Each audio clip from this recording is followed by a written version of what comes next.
Les architectes ont le privilège, parfois c'est un triste inconvénient pour eux, de laisser des œuvres qui survivent à eux-mêmes. Ce n'est pas le cas des responsables publics et politiques, pas toujours en tout cas. En tout cas, le pont, des générations de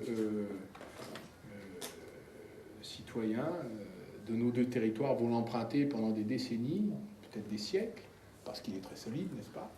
Il durera au-delà de ce siècle qu'il a vu naître. Et comme c'est un pont immémorial et irrésistible, ça c'est vrai que ce n'est pas seulement un pont fonctionnel, vous l'avez vu et imaginé comme un pont pour les loisirs, où on peut y stationner, y méditer. Certains y ont passé un peu de temps. Il ne faut pas d'ailleurs trop s'y attarder, parce qu'on peut y prendre le vertige, mais vous avez même pensé à ça. Je veux saluer votre imagination, créativité, puis surtout la beauté du geste architectural. Alors quels étaient pour vous les traits essentiels de ce projet? D'abord que ce soit un pont urbain et qu'il donc vienne s'insérer dans la ville de Mâcon et sur la Saône. Et la Saône est un fleuve large, quand même, qui fait à peu près 200 mètres, qui a de grosses questions hydrauliques. Il y a un passage des barges qui passe d'ailleurs depuis le pont Saint-Laurent jusqu'à cet ouvrage légèrement en biais sur la Saône.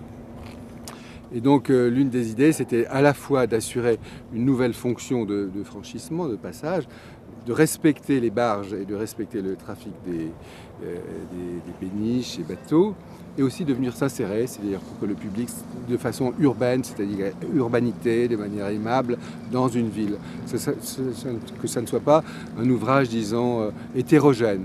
Le pont, si vous voulez, il autorisera 2 voies de voiture, 2 voies, une dans chaque sens, mais il est équipé de chaque côté d'un trottoir qui fait environ 1,25 m et d'une piste cyclable qui fait à peu près 1,45 m de chaque côté. Et donc qui relieront les berges et pour amorcer des circuits vélos. D'accord ? Pour les piétons, nous avons aussi complété ceci pour qu'au milieu, à peu près au milieu, à 2 endroits, donc il y aura des belvédères, donc ça fera 4 belvédères, 2 dans chaque sens, pour que les piétons puissent stationner, regarder le fleuve, s'arrêter, perdre leur temps, perdre son temps, disons rêver quoi, ou pêcher. Et redécouvrir peut-être un petit peu Mâcon et Saint-Laurent en observant, en prenant le temps d'observer depuis ces belvédères. Sans doute, exactement, parce que là, maintenant, pour la première fois, on va voir autrement la ville, d'accord? Parce que jamais on allait sur la Saône à cet endroit, donc là maintenant, ça va être effectivement une nouvelle façon de voir la rivière, la ville, et d'avoir un nouveau regard sur cette belle ville en bord de Saône. Donc, voilà. Nous allons l'inaugurer, je l'espère, le 12 septembre. C'est un peu la date qui a été retenue. Alors, on m'a confirmé que ce serait prêt pour Mâcon.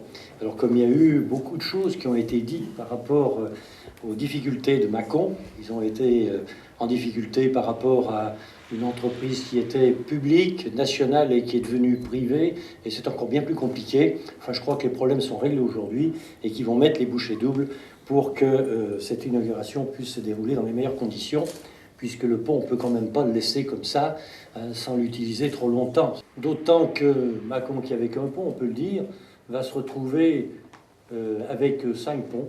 Si on ajoute ceux d'autoroute, il y en a un qui existe depuis quelque temps. Donc c'est vraiment une donne tout à fait nouvelle. Il va y avoir ici un formidable outil de développement économique qui était un petit peu contraint par la Saône et par les montagnes du Mâconnais. Donc là, il va y avoir sans doute un appel d'air pour le développement économique de tout ce secteur. Vous habitez juste en face du nouveau pont sud urbain de Mâcon. Qu'est-ce que ça va changer pour vous? Moi, je pense qu'on aura bien plus de passages, notamment le midi. Les gens qui travaillent pourront plus traverser parce qu'avec l'autre pont de Saint-Laurent, c'est vrai que ça bouchonnait un petit peu. Bouchons donc régulièrement. là, voilà, bouchons régulièrement. Donc là, il y aura plus de facilité d'accès. Ça sera plus pratique. Ouais. Plus de gens de passage et plus de touristes aussi, donc, je pense. Des bonnes perspectives pour un oui, restaurant qui permettront aux gens d'en face de traverser la Saône facilement. On vous souhaite de bonnes affaires. Merci. Et merci beaucoup. Merci à vous. Quel est l'intérêt vraiment pour votre communauté de communes? Vous savez, ce pont urbain est attendu maintenant depuis plusieurs décennies, 40 ans au moins. Donc c'est dire que beaucoup de personnes qui au quotidien travaillent sur la rive droite de la Saône, à Mâcon et aux alentours, attendaient cet ouvrage. Et enfin, au mois de septembre prochain, il sera inauguré. C'est vraiment une vraie satisfaction pour l'ensemble des habitants qui habitent côté 1 sur cette rive. Donc un intérêt général pour le public, mais aussi peut-être un intérêt économique. Alors, je crois que très clairement, avec ce pont et les autres, pont d'Arcia, pont A406, c'est l'agglomération du Mâconnais-Val de Saône qui est en train de se construire, avec près de 100 000 habitants au total, et nombre d'activités, de zones d'activité aussi, qui sont en train de se développer. Et ma communauté de communes aménage ces zones d'activité pour permettre le développement des entreprises existantes et puis accueillir de nouvelles entreprises. Et il est vrai qu'aux abords de ces ouvrages, eh bien, nous pensons déjà à aménager plusieurs dizaines d'hectares pour permettre demain le développement de l'emploi. Voilà, donc eh bien, je vous donne rendez-vous le 12 septembre. Merci à tous.